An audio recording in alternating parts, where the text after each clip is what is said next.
worship the Abhishek of the Lord, so the Supachar Puja in the morning, before that you must do Guru Puja. And then you do Gauranga Puja, and then only do Krishna Puja. So that is absolutely essential. It is not possible to worship the Lord without Guru Puja. That must be done. But then again, in home worship it may be done simple. That we'll explain tomorrow and day after. Yes, okay. Like, in my situation I have Radha Krishna and Mahaprabhu. Yes, so in this case he has Mahaprabhu and Radha Krishna and Girirajna also. Yeah. So a lot to do. Yes. So I just keep it simple and you worship Mahaprabhu, Radha Krishna is one tattva. What? I worship them as one tattva. Mahaprabhu, yes. And Radha Krishna. I'm just offering. Yes. Yes. Is that okay? Yes. So he's asking now. I have Mahaprabhu and Radha Krishna now. He has Govardhan also. So he wants to keep the worship simple. So he's asking. So I'm seeing Mahaprabhu and Radha Krishna as one. So I worship them together. If that is okay. Yeah. Basically it's okay, but still you have to do Guru Puja and then Gauranga Puja. So Gauranga Puja may be simple and maybe just by chanting some mantras.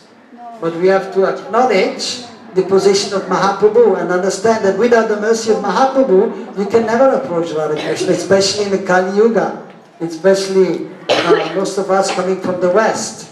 So Mahaprabhu is Patita Pavana Hetu Tavata. He has come to deliver the most fallen. So we have to worship Guru, then we worship Gauranga, and then we worship Krishna. Even in Smaranam, for example, that the Acharyas have explained in Jaiva Dharma. Bhaktivinoda Thakur has explained that by Smaranam, first you do Gaurila Smaranam. The Ashtakalila Smaranam of Mahaprabhu or Nitya Lila and the Naimitika Lila they have Mahaprabhu. So we should meditate on that and then only the Nitya Lila and Naimitika Lila of Krishna. So even in our bhajan we have to remember Mahaprabhu and then we can hope to remember Krishna properly and especially in more advanced level of Smaranam while chanting Krishna Nam. So similarly in deity worship also you must worship Guru, then Gauranga and then you worship Krishna only. So it has to be done. So that may be done simple also, but at least you have to remember Navadip Dham, you have to then chant some mantras for Mahaprabhu and his associates, and then only you can do for Radha Krishna. But then to keep it simple, you may worship them together, Mahaprabhu and Radha Krishna. Because it is true, we don't have the time many times. First to do elaborate puja of Mahaprabhu and then Radha Krishna. So you may do together because they are Radha Krishna and Sri Krishna Chaitanya, they are not different. But you must do some kind of puja before the worship. So therefore in some places it's explained that you must do Manasa Puja before and then you do Bahiranga Puja. That is in very elaborate worship, they will do the worship of the Lord first mentally and then they do the external worship. But of course in home worship it is just not practical. And so you keep it simple, but you must acknowledge the presence of Mahaprabhu and offer some mantras and then you can worship Krishna. You may then worship together to Mahaprabhu and Radha Krishna. And same with the Aarti you may do together, but you must acknowledge the presence of Mahaprabhu and pray to Mahaprabhu and then only you can properly worship Krishna. Yes? Before you were saying how the deity should be worshipped with all opulence. Yeah, we should stop now. So this is the last question. Yes. The deity should be worshipped with all opulence like Krishna, King of Kings. Yeah, that is the temple worship. The deity should be worshipped with all opulence in the temple worship. So very regulated. It should be regulated. It should be clean, and one should offer as much as possible in temple worship. But at home you can keep it simple. But then we know that Krishna's Prajandananda Shama Yes. Along with Srimati Radhika. Yes. In Braj, Yes. everything very simple. So Yes. Yes. Yes. That I explained a little bit before also. So how is it that in temple worship with opulence, but then Radha Krishna is there simple? But of course even If you see the Nitya Leela is there, Radha Krishna, the Madhurya Bhav is prominent. But it's not that there's no opulence. Most opulence is there in Braj, more than anywhere else. And you can see what is Krishna's breakfast. Did you hear about Krishna's breakfast? He's eating more than Lakshmi Narayan. So many things they're preparing. Rohini, Ma, and Shrimati Radharani, they're preparing so many things. Thousands of souls. Yes, so many preparations. Is there no opulence? We cannot offer so many things. Thakurji said, but not possible. So we are lacking in every way, but we should try to do something. And they have so many ornaments also. But of course, most dear to Krishna of all the ornaments are the ornaments made of flowers. And that is also a description. How the flower ornaments are there for Krishna, Radha Krishna. And even the names are there of the mukut, the flower mukut, or earrings. There is even a name for all of them. And so that is in, like for example, in some temples, they will do then the flower outfit on special days. And that is very beautiful. That is even more pleasing to Krishna than the normal dress and necklaces. But this is just by the way, because everything is included in Krishna, Brajendra Nanda Chana Sundar. Mathuresh and Dwarkadish are included in Krishna.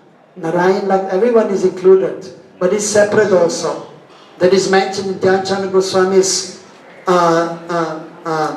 Gaur, Govinda, Smarana Archana Padati, the process of worshipping Mahaprabhu and Radha Krishna. And that is explained about Krishna when he's here and how he's worshipped, and of course in Braj Bhav, and just by the way he's giving some very nice statements. Now, so when Krishna is here, all the incarnations are there. And who is killing the demons? That's not Brajanananda Charasundar, right? That's Vishnu or Vasudev Krishna.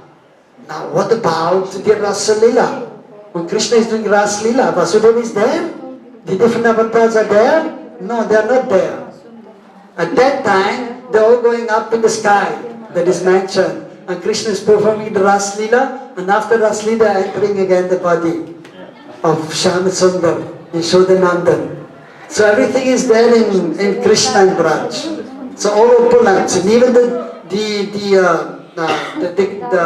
Brajraj, or the ground there, therefore some descriptions are there of the trees also, just like rubies, sometimes they may manifest. So there was one great emperor there, what was his name? Akbar. He came to Braj, and he had actually some disciples who, in his court he had some great saintly personalities. Birbal was there, and Tansing, disciple of a famous Haridas in Braj, who was an expert musician. So he wanted to see the Guru of Tansing. He said, okay, you come in a humble way, and then he went to see him, and he was thinking, well, let me do some seva. What seva can I do? So some pride was there because he was the emperor. But still he was respecting the Vaishnavas. And then Haridas told him, well, at the Jamuna, there is one ghat there, Keshi Ghat. So some of the bricks are broken there. You please do the seva and you fix that. I was thinking, the emperor has so much money, he's just asked me to fix the steps there? What is this? And then he went there, and then he saw that everything was transformed into very valuable stones. And then he could understand that I'm very insignificant and nothing.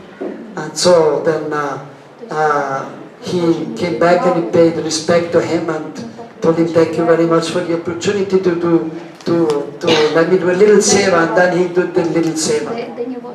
And so the all opulence is there in Braj, but it is covered by Madhurya. So therefore even in the worship of the Lord, it is just to show that Krishna is not poor, and that Krishna is the Supreme Lord, and that we should actually surrender to Him. So the temple worship is not only for the devotees who are staying there, who are doing bhajan, but that is to attract all the fallen conditioned souls. So they may take up the service of the Lord. So they may realize that they belong to God, to Krishna. So therefore some opulence has to be there. Shamarani was making a point yesterday that Yes. that in Raj, Radha Krishna, they're not wearing jewels like we hear sometimes. Yes. Or like flower decorations. Yes. Instead they're wearing jewels. Yes. Us. Yes. Yes. Mostly they have flower decoration. That is most pleasing. Yeah. But still some, pearl necklaces they have, something they have. Or even she has a Mangal Sutra that is explained. So some things are there. But most pleasing to Krishna is the flower ornaments. And even, for example, in the worship, so somebody may want to worship the Lord with gold or silver ornaments and paraphernalia, but most pleasing to Krishna, according to Shastra, is copper. Copper articles.